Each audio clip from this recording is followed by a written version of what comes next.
Neat ಅಕ್ರಮ ವಿರೋಧಿಸಿ CJP ಸಂಸತ್ ಚಲೋ. ದೆಹಲಿಯ ಜಂತರ್ ಮಂತರ್ನಲ್ಲಿ ಪ್ರೊಟೆಸ್ಟ್. ಪ್ರತಿಭಟನಾಕಾರರ ಮೇಲೆ ಪೊಲೀಸರಿಂದ ಲಾಠಿ ಚಾರ್ಜ್.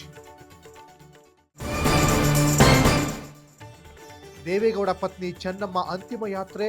ಹಾದಿಯುದ್ದಕ್ಕೂ ಕಿಕ್ಕಿರಿದು ಸೇರಿರುವ ಜನಸಾಗರ. ರಂಗನಾಥ ಸ್ವಾಮಿ ತಪ್ಪಲಿನಲ್ಲಿ ಅಂತಿಮ ವಿಧಿವಿಧಾನ.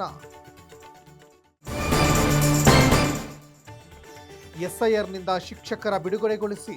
ತಿಂಗಳುಗಳ ಕಾಲ ಪಾಠ ಮಾಡದೇ ಇದ್ರೆ ನಮ್ಮ ಮೇಲೆ ಪರಿಣಾಮ. ಪ್ರಧಾನಿ ನರೇಂದ್ರ ಮೋದಿಗೆ ಪತ್ರ ಬರೆದು ವಿದ್ಯಾರ್ಥಿ ಮನವಿ.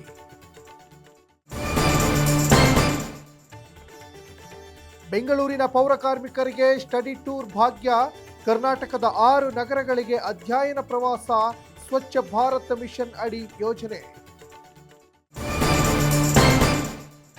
ಫಿಫಾ ವಿಶ್ವಕಪ್ ಬಹುಮಾನ ಮೊತ್ತ ಪ್ರಕಟ.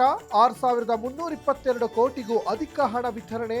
ವಿಶ್ವ ಚಾಂಪಿಯನ್ ಸ್ಪೇನ್ಗೆ 482 ಕೋಟಿ ಬಹುಮಾನ.